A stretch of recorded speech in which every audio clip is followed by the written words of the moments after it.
Here's a financial thought experiment that sounds absurd until you run the numbers.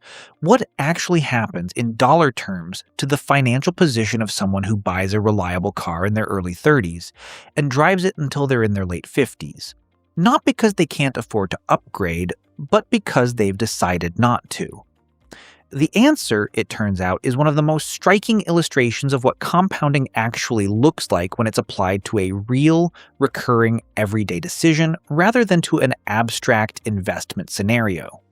So let's run the numbers, specifically, carefully, and in a way that accounts for the things most financial calculators leave out. Phase 1, years 1 through 5, the loan. The story begins with a car purchase.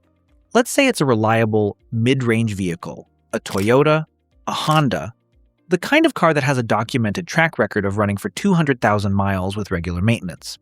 It costs $25,000, which is modest by current standards. Financed over 5 years at a reasonable rate, that's roughly $480 a month, and over the full loan term, you'll pay about $29,000 in total, a premium of around $4,000 over the purchase price, which is the cost of not having paid cash. These first 5 years are financially unremarkable.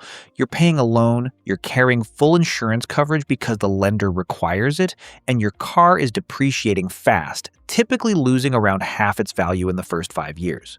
Nothing unusual is happening yet. The interesting part starts when the loan ends. Phase 2, years 6 through 10. The first dividend. The loan ends, no fanfare, no ceremony, just the last auto payment leaving your account and not being replaced. Here's the question that most people never ask clearly enough to answer. Where does that $480 a month go next? In the majority of households, the answer is that it diffuses into general spending, absorbed by lifestyle, by the slight increase in eating out, by the holiday that's a bit more comfortable than last year's. The money doesn't disappear consciously, it just stops being earmarked and becomes available. And available money in most households becomes spent money without a deliberate alternative. The person who drives the same car for 25 years does something different. They redirect that $480 towards savings or investment automatically before it has a chance to become available in any other sense. And they also benefit from a second change they may not have anticipated. As the car ages out of the lender's requirements, they drop the comprehensive and collision coverage, which typically costs between $100 and $200 a month on a newer vehicle. The insurance drops. The car is older. The total monthly cost of car ownership has fallen from over $600 a month to something closer to $100. Liability insurance, routine maintenance, the occasional repair. Phase 3, the math over 20 years. Here's where it gets specific. And specific is the right word for this calculation because the round numbers are impressive enough that they don't need inflating. The car payment ends after 5 years. From year 6 to year 25, 20 years, the person who would have been making a car payment instead invests $500 a month.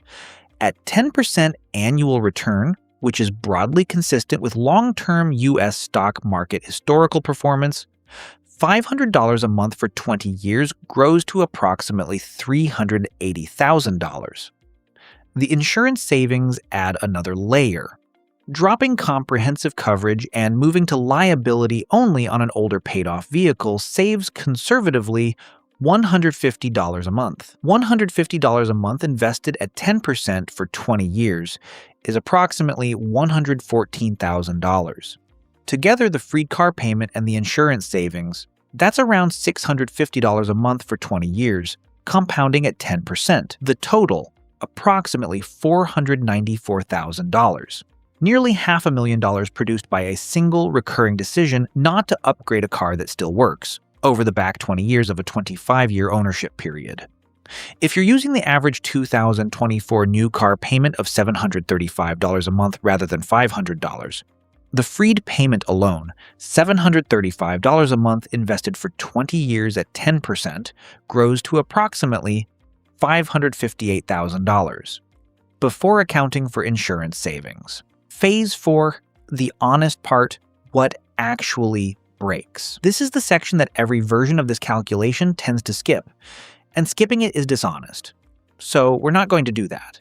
Keeping a car for 25 years costs real money in maintenance and repair, and anyone who tells you otherwise is either lucky or lying. A well-maintained, reliable vehicle driven to 200,000 miles and beyond will require a new set of tires every 3 to 4 years, timing belt replacements, brake work, suspension components, and occasionally something more expensive, a transmission, a major engine repair, an alternator. Over a 25-year ownership period, the honest running cost of that maintenance is somewhere between $15,000 and $25,000 in total, spread unevenly across the years and weighted toward the later ones. That's real money. It reduces the net benefit of keeping the car rather than replacing it, but it doesn't come close to eliminating it because the person who upgrades every 5 years is also spending money on maintenance, plus depreciation, plus loan interest, plus higher insurance. The comparison isn't between free car and costs money, it's between two different cost structures. And the 25-year car wins the comparison even after honestly accounting for repair bills. Phase 5, the part nobody talks about. The financial math is interesting. The psychological shift that comes with it is more interesting, and it's the part that doesn't show up in any of the calculations. There's a specific kind of freedom that comes from not having a car payment, not just the financial freedom of having more money available, but a quieter shift in how you relate to the car itself. The car stops being a financial event you're still managing and becomes simply a tool you use. You stop noticing what other people drive. You stop reading car reviews with any practical intent.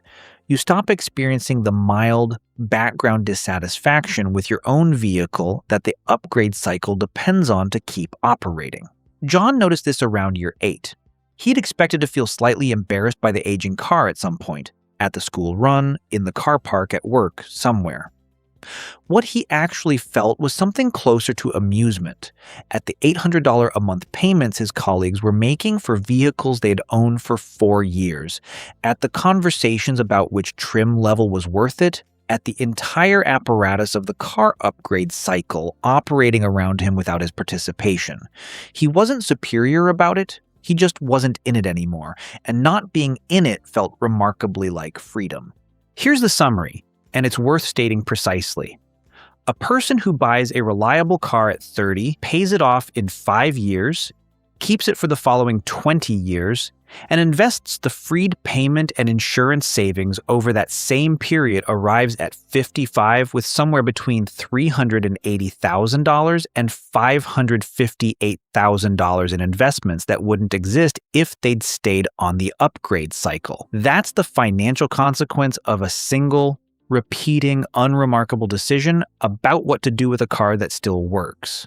The car doesn't have to be a beater. It doesn't have to be embarrassing, it just has to still work, and a well-maintained, reliable vehicle will still work at 25 years in a way that justifies neither a romantic attachment nor a dramatic replacement. The person at the other end of this decision isn't the person who drives the worst car at the reunion. They're the person who has, by making a specific, boring, recurring decision for 2 decades, quietly accumulated a sum of money that their colleagues spent on car payments instead, and who has also, somewhere around year 8, stopped caring about cars in the way that makes the upgrade cycle sustainable. The not caring is actually the hardest part to explain to anyone still on the treadmill. It doesn't feel like deprivation, it just feels like having already made the decision in a way that makes remaking it every 5 years seem like a lot of unnecessary effort. If this gave you a way of thinking about a decision you're sitting with right now, hit the like button and share it with someone who'd find the math as interesting as you did. Subscribe if you haven't already. We'll see you next week.